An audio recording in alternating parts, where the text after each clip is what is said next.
Indian news analysis के एक नए एपिसोड में आपका स्वागत है। और आज के अपने इस वीडियो में हम बात करने वाले हैं लाइट कॉम्बैट हेलीकॉप्टर यानी LCH के बारे में। दोस्तों, आपको पता ही होगा कि LCH को लेकर के हमने पहले भी आपको वीडियोस में बताया था कि कैसे इंडियन नेवी और इंडियन एयरफोर्स को LCH की रिक्वायरमेंट है और एक बड़ा संभावित ऑर्डर LCH का बहुत जल्द ही प्लेस किया जा सकता है। लेकिन इसी बीच HAL चेयरमैन और managing director R Madhavan sir ने फाइनेंशियल एक्सप्रेस से बात करते हुए कुछ नई बातों का खुलासा किया।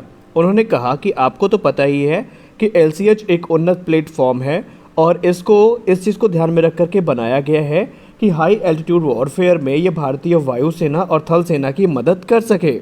लेकिन अब उन्होंने ये भी कहा है कि इंडियन एयरफोर्स और आर्मी की रिक्वायरमेंट तो ये पूरा करेगा ही करेगा, लेकिन बहुत सारी एशियन कंट्रीज़ हैं जिन्होंने अब हमारे हेलीकॉप्टर्स पे इंटरेस्ट दिखाना शुरू कर दिया है। इनफैक्ट उन्होंने ये भी कहा कि इस समय बहुत सारे देशों से हमने बातचीत भी शुरू करी है और कुछ देश तो ऐसे हैं जो काफ़ी इंटरेस्टेड है इसको लेकर के, और आपको आने वाले समय में कुछ बड़ी अपडेट्स इस क्षेत्र में देखने को मिल सकती हैं। उन्होंने कहा कि हमारे हेलीकॉप्टर्स ने जो कैपेबिलिटी प्रदर्शित करी है वो निसंदेह काबिले तारीफ़ है और उन्होंने अपनी उपयोगिता को समय समय पर साबित भी किया है। अगर हम उनकी बात माने तो फिलीपींस इस समय भारत के एडवांस लाइट हेलीकॉप्टर्स को लेकर के हिंदुस्तान एरोनॉटिक्स लिमिटेड से बातचीत कर रहा है और इसको लेकर के HAL और फिलीपींस के बीच में एक मेमोरेंडम ऑफ अंडरस्टैंडिंग, जिसको हम MOU भी कहते हैं, वो साइन करी गई है। हालांकि HAL चेयरमैन और मैनेजिंग डायरेक्टर सर ने ये भी कहा कि सिर्फ लाइट कॉम्बैट हेलीकॉप्टर नहीं बल्कि लाइट कॉम्बैट एयरक्राफ्ट को लेकर के भी हम बातचीत कर रहे हैं, लेकिन LCA के बारे में उन्होंने ज़्यादा जानकारी नहीं दी है। इसलिए हम ये कह सकते हैं कि LCH और ALH को लेकर के जो वार्तालाप है वो इस समय शुरू है।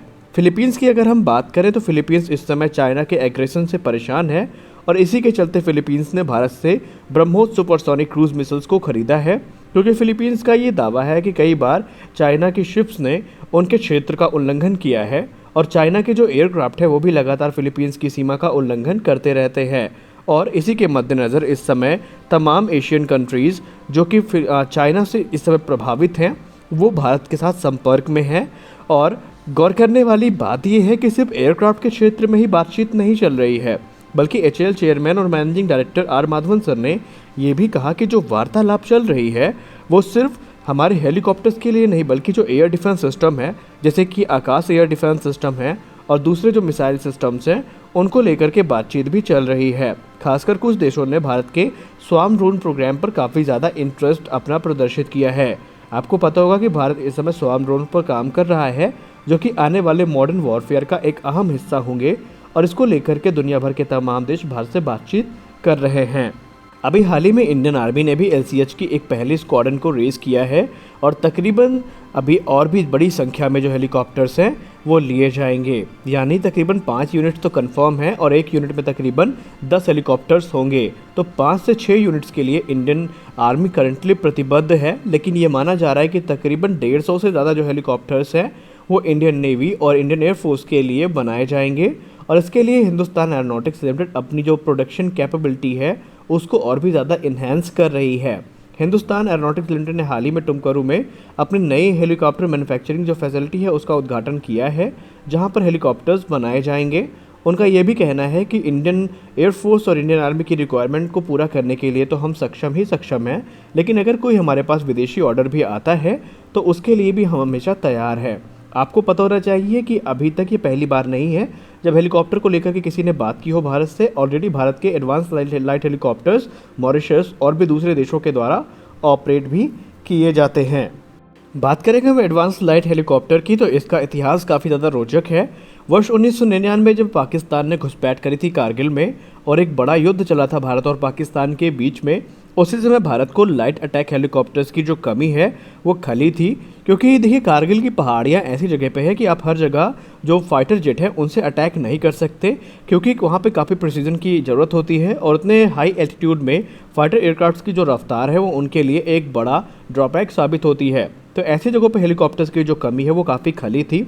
हालांकि भारत ने Mi-17 हेलीकॉप्टर्स में गन पॉड और रॉकेट पॉड्स को लगा करके उनको कॉम्बैट कैपेबल बनाया था, लेकिन वो एक टेम्पररी सोल्यूशन था।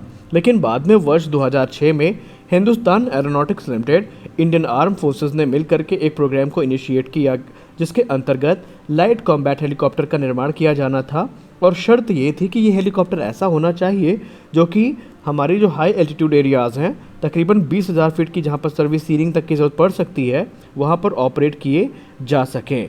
और इसी को ध्यान में रख करके जो LCH प्रोग्राम है वो आगे बढ़ता है और 29 मार्च 2010 को LCH की पहली उड़ान आयोजित कर ली जाती है। उसके बाद लगातार इसके सीरीज़ ऑफ ट्रायल्स चलते हैं। इसको अलग अलग जो टेरेन है वहाँ पे टेस्ट किया जाता है, जैसे कि रेगिस्तानों में और लेह लद्दाख जैसे इलाके हैं वहाँ पर, और बाद में इनको क्लियरेंस मिल जाती है। आपको हम बताना चाहेंगे कि हाल ही में वर्ष 2021 में प्रधानमंत्री श्री नरेंद्र मोदी ने भारतीय वायुसेना को जो LCH है उसको हैंडओवर कर दिया था। अगर हम LCH के स्पेसिफिकेशंस की बात करें तो इसकी क्रू कैपेसिटी 2 पर्सनल्स की है, इसकी लेंथ 15.8 मीटर की है, इसका विंग स्पैन 4.60 मीटर्स का है, वहीं इसकी हाइट 4.70 मीटर्स की है। इसका एम्प्टी वेट 2250 किलोग्राम्स है। इसका maximum take off weight 5800 kilogram का है। बात करें पेलोड कैरिंग कैपेसिटी की तो पेलोड के बारे में अभी कुछ भी स्पष्ट रूप से पता नहीं है, लेकिन अनुमान है कि 750 से लेकर के 1000 किलोग्राम तक के जो वेपन्स हैं वो इनको कैरी करने में सक्षम है। इसको पावर कर देने के लिए 2 हिंदुस्तान एरोनॉटिक्स के शक्ति इंजन्स का इस्तेमाल किया जाता है, जो कि तकरीबन अपने साथ 1384 शाफ्ट हाउस पावर की जो पावर है वो जनरेट करते हैं।